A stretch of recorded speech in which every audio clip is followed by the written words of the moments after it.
দুনিয়া। তার মানে আমাদেরকে আখিরাতের উপর বিশ্বাস করতে হবে। এটা আল্লাহ পাক রব্বুল আলামিন আমাদেরকে কোরআন শরীফের 27 নম্বর সূরা আমলের 4 নম্বর আয়াত আল্লাহ পাক রব্বুল আলামিন বলেন, ইন্নাল্লাযীনা লা ইউমিনুনা বিল-আখিরাতি যায়্যানা লাহুম আ'মালাহুম ফাহুম ইয়া'মালুন। আল্লাহ পাক রব্বুল আলামিন বলেন, আসলে যারা আখিরাতে বিশ্বাস করে না তাদের আমলকে আমি তাদের চোখে সুন্দর বানিয়ে দিয়েছি। কারণ যারা আখিরাতে বিশ্বাস করে না তারা দুনিয়ায় নিয়ে গুনাহ নিয়ে ব্যস্ত, আমি তাদের চোখে গুনাহটাকে সুন্দর বানিয়ে দিয়েছি। দুনিয়া সুন্দর দরকার না আখিরাত সুন্দর দরকার? জোরে বলতে হবে, দুনিয়া সুন্দর দরকার না আখিরাত সুন্দর দরকার? যে ব্যক্তি ঈমান আনবে না আখিরাতের উপরে, যে ব্যক্তির ভিতরে ভয় আসবে না, ওই ব্যক্তিকে আল্লাহ পাক রব্বুল আলামিন দুনিয়া সুন্দর বানিয়ে দিবে। কারণ দুনিয়া যখন সুন্দর বানিয়ে দিবে ওই ব্যক্তির ভিতরে আল্লাহর ভয় আখিরাতের ভয় আসবে না। ঠিক না? তাহলে আল্লাহ পাক যে আখিরাতের উপর বিশ্বাস করতে বলছেন, আমরা তো সেই আখিরাতে কি করি না? বিশ্বাস করি না। এই জন্য আল্লাহ পাক রব্বুল আলামিন বলেন, তারা দিশাহারায় দুনিয়াতে বিচ্ছে। দুনিয়াতে আমরা দেখো, আমরা দুনিয়াতে চলতেছি, হাঁটতেছি, খাইতেছি, আমরা রুজি রোজগার, ব্যবসা বাণিজ্য, যত রকমের ব্যাংক ব্যালেন্স, টাকা পয়সা কামাই করতেছি না? জোর করতেছি না? এটা কি আখিরাতের জন্য না দুনিয়ার জন্য? দুনিয়ার জন্য। দুনিয়ার জন্য আমরা যদি বলি ভাই আপনি কেমন আছেন, না ভাই ভালো নেই, কত রকম আছে, এটা বলি না, তার মানে দুনিয়া। তার মানে কি দুনিয়া? কোন মহম্মদ মুসলমান কি কখনো দুনিয়া নিয়ে ব্যস্ত হতে পারে? ঘুমাইতেছে ব্যস্ত হতে পারে না। কারণ যে ব্যক্তি খালি করবে ওই ব্যক্তির আঘাতের ভয় 100% আসবেই আসবে ইনশাআল্লাহ। আর যে ব্যক্তির আঘাতের ভয় আসবে, নিয়ে আসবে, ওই ব্যক্তি হচ্ছে খালি মুমিন, খালি মুসলমান। সুবহানাল্লাহ। কার ঘোষণা? আল্লাহ। আর আমরা কি দুনিয়াতে দিশাহারা হয়ে ঘুরবো? দুনিয়া কেমন করবো? এখন বলো হুজুর, তার মানে আমরা দুনিয়া ছেড়ে দিব? আচ্ছা বলুন তো, আজকে পর্যন্ত আপনার মনে করেন আপনার হায়াতের জিন্দেগি 40 বছর, 50 বছর, 70 বছরে, 80 বছরে আপনি কত হাজার গুনাহ করছেন? হিসাব আছে? হিসাব আছে? আজকে পর্যন্ত কোন হুজুর বলছে যে না আপনি দুনিয়া কামাই করেন না, আপনি শুধু আখিরাতে কামাই করেন? কেউ বলছে না? কথা বলো, কেউ বলছে? জোরে বলতে হবে, কেউ বলছে না? আপনার দুনিয়ার জন্য দুনিয়ার সাময়িক দরকার নাকি তার মানে এই না যে আপনি আখিরাত ছেড়ে দিবেন? আমরা তো এখনো বলতেছি দুনিয়া চলার জন্য যতটুকু দরকার এতটুকু ইনশাআল্লাহ করবেন, বাকি আমার আসল ঠিকানা, আসল কামাই হচ্ছে কি? জান্নাতুল আখিরাত। কি আখিরাত? কারণ আমার আখিরাত যদি ঠিক না থাকে তাহলে আর জান্নাতে যাওয়া সম্ভব নয়। আমরা কি সবাই জান্নাতে যেতে চাই? তাহলে সেটা তো আমল করতে হবে, আখিরাতের উপর বিশ্বাস করতে হবে। আল্লাহ পাক বলেন তোমরা নামাজ আদায় করো, আমরা নামাজ আদায় করি। আল্লাহ পাক বলেন রোজা রাখো, আমরা রোজা রাখি। আল্লাহ পাক বলেন হজ করার সামর্থ্য আছে, আমরা হজ আদায় করি। যাদের সামর্থ্য আছে যাকাত আদায় করো, যাকাত আদায় করি। কথা বলো, তার মানে আখিরাতের কি আপনার ভিতরে ভয় আছে? নাই। যদি ভয় থাকতো আমার আপনার দ্বারা নামাজ মিস করা কোশ্চিন কালে সম্ভব হতো? জুমার দিন মসজিদ ফুল হয়ে যাচ্ছে কিন্তু আপনার 5 ওয়াক্ত নামাজে কি ফুল থাকে? এরকম কোন মসজিদটা আছে যে 5 ওয়াক্ত নামাজে ফুল থাকে? কেউ দেখছেন এখানে? এখানে তো মোটামুটি বয়স 50, 60, 80 বছর বয়স আছে। কেউ দেখছেন নাকি? মানে জুমা ছাড়া 5 ওয়াক্ত নামাজে ফুল মুসল্লি কেউ আছে? নাই। তার মানে আমরা দুনিয়ায় কথা বলি, মানে আমরা পাইতেছি না শুধু জুমার নামাজ বাদ দিয়ে দিতে, আমরা পাইতেছি না শুধু জুমার নামাজ বাদ দিয়ে দিতে, শুধু সমস্যা তাইলে আমরা পাইতেছি নাকি জুহর নামাজটা বাদ দিয়ে দিতে। তারপরে আমরা বেশি বেশি আমল করবো, কারণ আমরা আমল তাহলে বেশি করবো যখন আমাদের ভিতরে আখিরাতের কি থাকবে, ভয় থাকবে। আখিরাতের ভয় থাকলেই আমাদেরকে আখিরাত কাজ করা সম্ভব হবে। কারণ আমরা দুনিয়াতে যা কিছু করবো ভালো এবং মন্দ সব কিছু আল্লাহ পাক রব্বুল আলামিন আমাদেরকে কিয়ামতের মাঠে দেখাবেন। এই জন্য আল্লাহ পাক রব্বুল আলামিন কোরআন শরীফের মধ্যে নম্বর সূরা জিনজালের 7 এবং 8 নম্বর আয়াতে আল্লাহ পাক রব্বুল আলামিন বলেন, ফামান ইয়া'মাল মিসকালা যাররাতিন খায়রান ইয়ারা ওয়া মান ইয়া'মাল মিসকালা যাররাতিন শাররান ইয়ারা। আল্লাহ পাক রব্বুল আলামিন বলেন, ফামান ইয়া'মাল মিসকালা যাররাতিন খায়রান ইয়ারা। অতঃপর যে বান্দা বিন্দু পরিমাণ ভালো কাজ করবে সে তা দেখতে পাবে। হবে কার কিয়ামতের মাঠে সে যে ভালো কাজ করবে ওই ভালো কাজ করে আল্লাহ পাক রব্বুল আলামিন তাকে ওই আখিরাতে কিয়ামতের মাঠে দেখাবে। কার ঘোষণা? আল্লাহর ঘোষণা। আল্লাহ পাক রব্বুল আলামিন এই কোরআনে বলেন, ওয়া মান ইয়া'মাল মিসকালা যাররাতিন শাররান ইয়ারা। আল্লাহ পাক রব্বুল আলামিন বলেন, যে ব্যক্তি বিন্দু পরিমাণ খারাপ কাজ করবে ওই বান্দা সেই কাজগুলো দেখতে পাবে। কার ঘোষণা? আমরা দুনিয়াতে যদি ভালো কোনো কাজ করে থাকি কাল কিয়ামতের মাঠে আমরা ওই ভালো কাজগুলো দেখতে পাবো। কে দেখাবে? আল্লাহ। এবং যদি আমরা খারাপ কাজ করে থাকি ওই খারাপ কাজ আমাদেরকে দেখাবে কে? আল্লাহ। কার ঘোষণা? এখানে কোনো মিথ্যা আছে? বিশ্বাস যদি না করে আমাদের ঈমান থাকবে? চলে বলেন। কারণ আখিরাতের প্রতি যখন আমরা ঈমান আনবো তখনই আমাদের দ্বারা আর খারাপ কাজ করা সম্ভব হবে না। কারণ আমরা যখন এই আয়াতের ভিতরে জানতে পারলাম আমরা যখন ভালো কাজ করবো ওই কিয়ামতের মাঠে আল্লাহ পাক রব্বুল আলামিন আমাদেরকে আমাদের ভালো কাজও দেখাবে, মন্দ কাজও দেখাবে। তাহলে আমাদেরকে ভালো কাজ বেশি বেশি করতে হবে, কোনো খারাপ কাজ মন্দ কাজ করা যাবে না। এই জন্য নবী সাহাবায়ে কেরাম রাদিয়াল্লাহু তাআলা আজমাইন তারা বলতেন সব সময় যে অন্তত আমি যে আমল করতেছি আমার এই আমলটা অন্তত যেন গুনাহের সমান হয়। কেননা আল্লাহ পাক রব্বুল আলামিনের কাছে যখন আমি জানাবো কার তলায় দাঁড়াইলে আমার অন্তত এই গুনাহের গুনাহ যেন এই আমল দ্বারা যেন কেটে যায়, তাহলে অন্তত আমি যেন জান্নাত পেতে পারি। তাদের ভিতরে কি বল, কি চিন্তাধারা? অনেকজন দুনিয়াতে আপনার জান্নাতের সার্টিফিকেট পাইছে না? কথা বলো, পাইছে না? ওমর রাদিয়াল্লাহু তাআলা আনহু এর ভিতরে আছে না নাই? কিন্তু ওমর রাদিয়াল্লাহু তাআলা আনহু এমন কান্না করতেছে, কান্না করতে করতে তার চোখের এইদিকে দাগ পড়ে গেছে।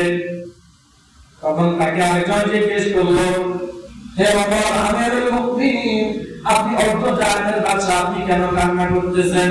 আপনি তো কান্না করতে করতে দর্শকের এইদিকে দাগ পড়ে গেছে।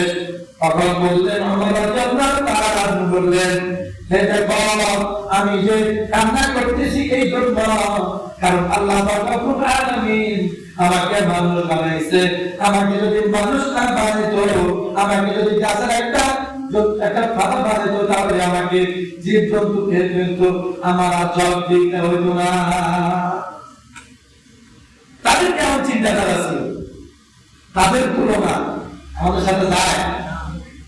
তারা জান্নাতের টিকিট পাওয়ার পরেও তাদের এত চিন্তা, এত টেনশন। আর আমি আর আপনি যেভাবে ভুলাই হাঁটতেছি, আমল নাই, নামাজ নাই, রোজা নাই, হক নাই, যাকাত নাই, হালাল নাই, হ্যাঁ কিছু নাই, হারামের ভিতরে আছে, নামাজ নাই, রোজা নাই, সকল গুনাহের ভিতরে আমি লিপ্ত। কিন্তু আমাকে দেখলে মনে হয় না যে আমার একটা গুনাহ হবে।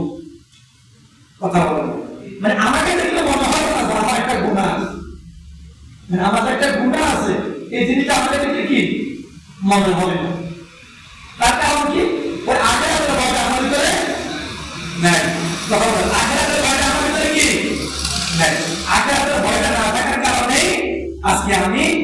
আপনার দুনিয়ামুখী হয়ে দুনিয়া নিয়ে চলতেছে। তাহলে আমাদেরকে দুনিয়া নিয়ে চলতে হবে নাকি আখিরাত নিয়ে চলতে হবে? আখিরাত আমাদের আগে চলতে হবে। কারণ দুনিয়া তো মুমিন মুসলমান তো কষ্টের জায়গা না। আর দুনিয়া মুমিন অজান্নাত তো কাফির।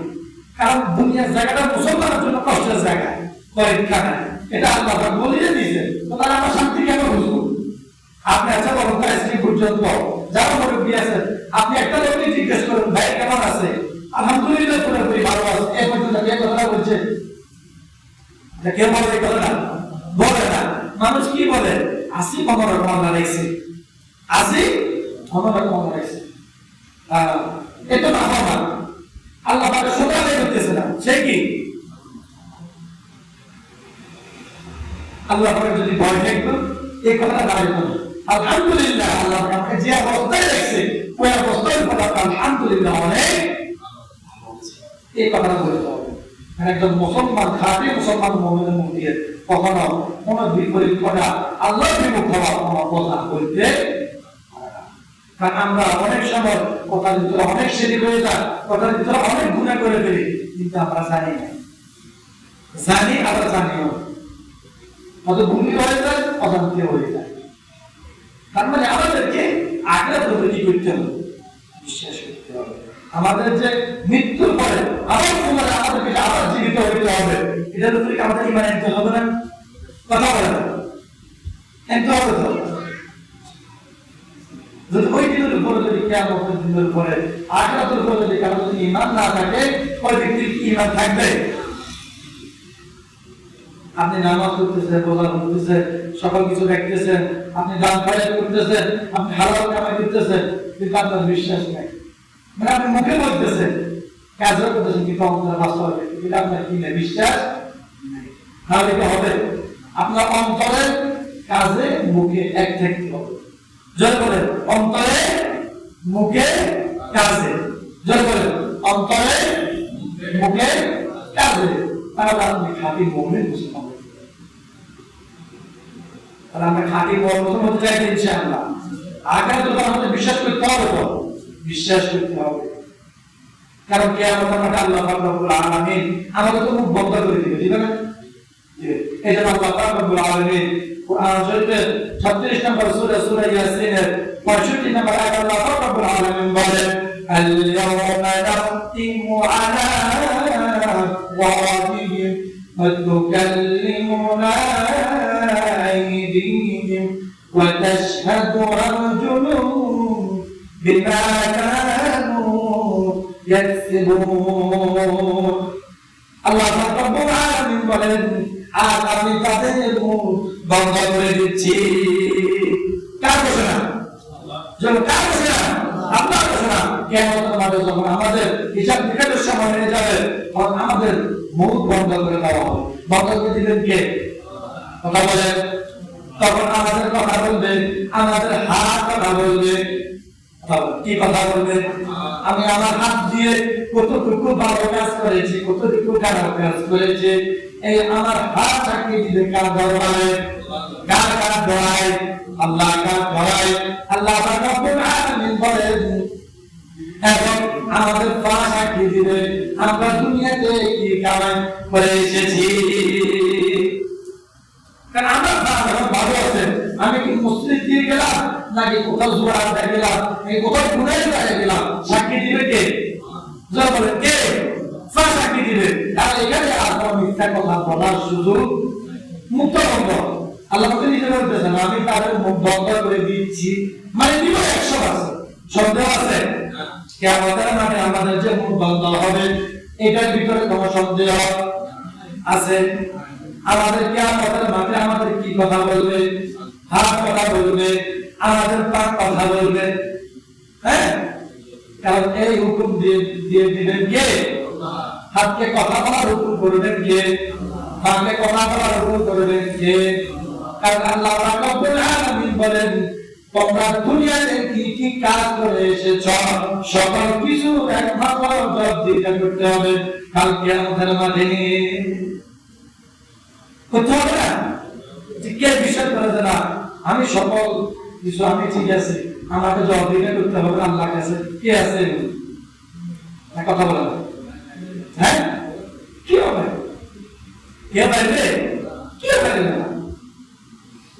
তাহলে আমরা এত গুনাহ করতেছি, কিন্তু আমরা বেখবর। আমরা কি কথা বলা? গুনাহ কি করা যাবে? গুনাহ করবো না ছাড়বো? জোরে বলেন, জোরে বলেন। গুনাহ করবো না ছাড়বো? নামাজ ছাড়বো না ধরবো? জোরে বলেন। আল্লাহ সবাইকে কোন বিষয় বলে আমি। তাহলে আখিরাত একটা গুরুত্বপূর্ণ জিনিস। কারণ আমাদের ঈমান হচ্ছে, দেখবেন আমি সবসময় বলি, আমাদের যখন আলোচনা হয় তখন দেখবেন মন একবারে দুর্বল হয়ে যায়। আরে আজকে আলোচনা শুনলাম, আজকে থেকে কথা করতেছি আর গুনাহ করবো না, এর চিন্তা আমাদের ভিতরে আসে। যখন মসজিদ থেকে বের হয়ে যায়, আচ্ছা তাকে খুব করি আর আবার কবর করে ফেলবে, একটা এরকম আসলে আমাদের ভিতরে।